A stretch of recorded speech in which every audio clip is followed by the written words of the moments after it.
ಭಾನುವಾರ ದಿವಸ ಯಥಾ ಪ್ರಕಾರ ನಿಧಾನಕ್ಕೆ ದಿನ ಸ್ಟಾರ್ಟ್ ಆಯ್ತು. ಹಾಗೆ ಹಣ್ಣು ತರಕಾರಿ ಮತ್ತೆ ಇತರೆ ಗ್ರೋಸರೀಸ್ ಎಲ್ಲ ಖಾಲಿ ಆಗಿದ್ದನ್ನ ರಿಫಿಲ್ ಮಾಡ್ಕೊಳ್ಳೋ ಅಂತ ದಿನ ಇವತ್ತು. ಹಾಗೆ ನನ್ನ ಮಗಳು ಪ್ಲಮ್ ಹಣ್ಣನ್ನ ತರಿಸಿ ಅಂತ ಹೇಳ್ತಾ ಇದ್ಲು. ನಾನು ಕೂಡ ಫಸ್ಟ್ ಟೈಮ್ ಪ್ಲಮ್ ಹಣ್ಣನ್ನ ತಿಂತಿರೋದು. ಮುಂಚೆ ಎಲ್ಲ ಕೇಕ್ ಅಲ್ಲಿ ತಿಂದಿದ್ವಿ. ಅದು ನನಗೆ ತಿನ್ನೋದಕ್ಕೆ ಒಂಥರ ಕೋಕಮ್ ಹಣ್ಣಿನ ತರ ಫೀಲ್ ಕೊಡ್ತು. ಮತ್ತೆ ಸ್ವಲ್ಪ ಅಂಬಾರ್ ಹಣ್ಣು ಅಂತ ಹೇಳ್ತಾರೆ, ಆದ್ರೆ ಟೇಸ್ಟ್ ಅಂತಾನು ಅನಿಸ್ತು. ನನ್ಗೇನ್ ತುಂಬಾ ಗ್ರೇಟ್ ಅಂತ ಅನ್ಸ್ಲಿಲ್ಲ.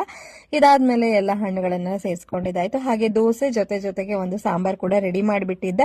ನಂತರ ನಾವೆಲ್ಲ ರೆಡಿಯಾಗಿ ಇವತ್ತು ಸೂ ಫ್ರಮ್ ಸೋ ಆ ಮೂವಿಗೆ ಹೋಗೋರಿದ್ವಿ. ನನ್ನ ಜೂಲಾ ಬ್ಯಾಗ್ ಅನ್ನ ತೆಗ್ದೆ ಇವತ್ತು ಆಫ್ಟರ್ ಲಾಂಗ್ ಟೈಮ್. ಸೊ ಅಲ್ಲಿ ಥಿಯೇಟರ್ಗೆ ಹೋದ್ಮೇಲೆ ನನ್ನ ತಂಗಿಯವ್ರ ಫ್ಯಾಮಿಲಿನೂ ಬಂದು ಜಾಯ್ನ್ ಆಯ್ತು. ಸೂ ಫ್ರಮ್ ಸೋ ತುಂಬಾನೇ ಚೆನ್ನಾಗಿದೆ, ನನಗಂತೂ ಸಖತ್ ಇಷ್ಟ ಆಯ್ತು. ಫಸ್ಟ್ ಹಾಫ್ ಅಲ್ಲಿ ಎಷ್ಟು ನಕ್ಕಿದೀನಿ ಅಂದ್ರೆ ನನಗೆ ಗೊತ್ತಿಲ್ಲ. ವಾಪಸ್ ಬಂದ್ಮೇಲೆ ಎಲ್ಲರೂ ಊಟ ಮಾಡ್ಕೊಂಡು ಆರಾಮಾಗಿ ನಿದ್ದೆ ಹೊಡೆದ್ವಿ. ಅದಾದ್ಮೇಲೆ ಸಣ್ಣಗೆ ಸ್ನಾಕ್ ಅಂತ ಹೇಳಿ ಕಾರ್ನ್ ಮಾಡಿದ್ದೆ. ಇದಾದ್ಮೇಲೆ ನನ್ನ ಹಸ್ಬೆಂಡ್ ಚೆಸ್ ಅನ್ನ ಆರ್ಡರ್ ಹಾಕಿದ್ರು. ಸೊ ಅದನ್ನ ಅನ್ಪ್ಯಾಕ್ ಮಾಡ್ಬಿಟ್ಟು ಮಕ್ಕಳಿಗೆ ಇಲ್ಲಿ ಚೆಸ್ ಅನ್ನ ಹೇಳ್ಕೊಡ್ತಾ ಇದ್ರು. ಸೊ ಇವತ್ತಿನ ಭಾನುವಾರ ಹೀಗೆ ಕಳೀತು. Thank you for watching. Bye.